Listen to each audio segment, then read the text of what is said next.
नमस्कार, स्वागत है आपका आदिशक्ति पीताम्बरा परिवार में। आज ग्रहण काल में की गई त्रिपुर सुंदरी योगिनी साधना का अनुभव आपको हम इस वीडियो के माध्यम से बताएंगे। हमारे हिंदू धर्म में बहुत सारी योगिनियां प्रचलित हैं, जिसमें 64 योगिनियां प्रमुख हैं। इसमें त्रिपुर योगिनी साधना का दीक्षा एक पीताम्बरा परिवार के साधक सदस्य हैं, उन्होंने लिया था और उन्होंने केवल ग्रहण काल में 1 दिवसीय ये साधना की थी और ग्रहण लगते ही इन्होंने ये साधना का जो मंत्र था केवल उसका ही जाप किया था, पूरी विधि नहीं की थी। तो उसका अनुभव ये शेयर कर रहे हैं। इन्होंने लिखा है, गुरु माँ प्रणाम, आपको कोटि कोटि वंदन। मैंने अपना त्रिपुर योगिनी ग्रहण काल में जो मंत्र जाप किया था उसका अनुभव भेज रहा हूँ, क्योंकि मैंने साधना नहीं की थी और केवल 1 दिन का ही जाप किया था ग्रहण काल में, वो मैं लिखता हूँ।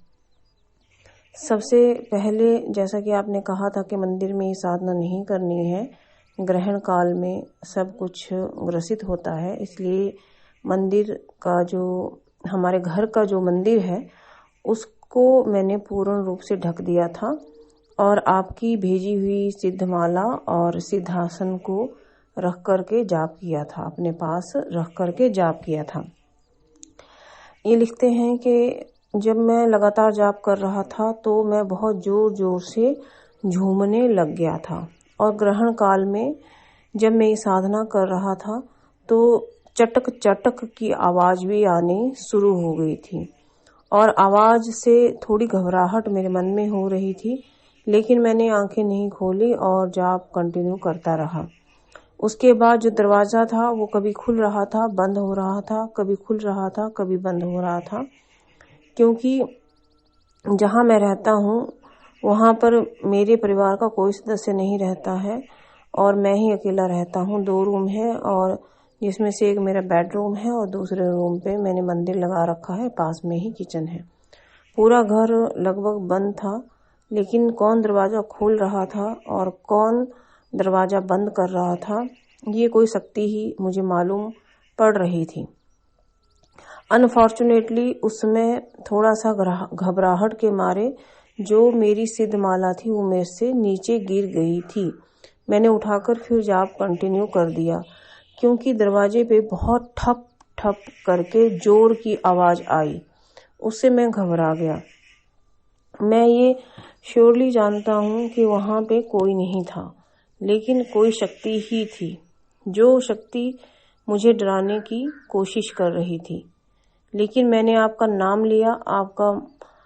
लिया और जाप को करने लगा। करते करते ग्रहण काल बीत गया और ऐसा लगा जैसे किसी ने पीछे से मेरे बाल भी खींचे और मेरी टी-शर्ट थी उसको भी पीछे से खींचा। और इन्होंने लिखा है कि मेरे ये जो अनुभव है ये लोगों को लग सकता है कि मैं कुछ बातें फेंक रहा हूँ, लेकिन माँ ऐसा नहीं है, ये सच हुआ। और ग्रहण काल में ही एक कौवा आकर के खिड़की में अपनी चोंच मारना शुरू कर दिया। थोड़ी देर बाद वो कुछ और कौवों को अपने साथ लेकर के लौटा। फिर मैंने जाप का हवन दशांश करना था तो वो खिड़की खोल दी। वो 3-4 कौवे खिड़की पर ही बैठे रहे।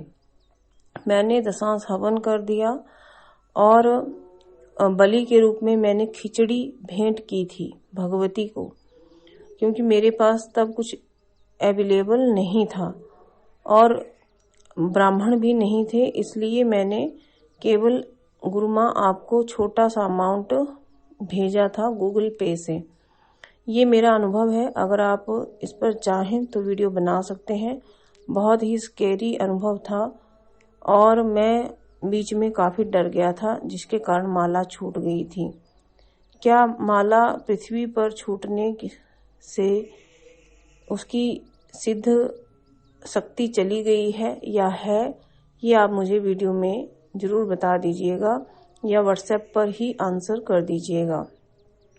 तो देखिए, जो सिद्ध माला होती है वो पृथ्वी से स्पर्श नहीं होनी चाहिए, क्योंकि पृथ्वी से उसकी शक्ति जो है चली जाती है। बाकी आपका अनुभव बहुत अच्छा है, आप बहुत जल्दी भी साधना शुरू करें, समय निकालें और अपना साधना करें। नमस्कार।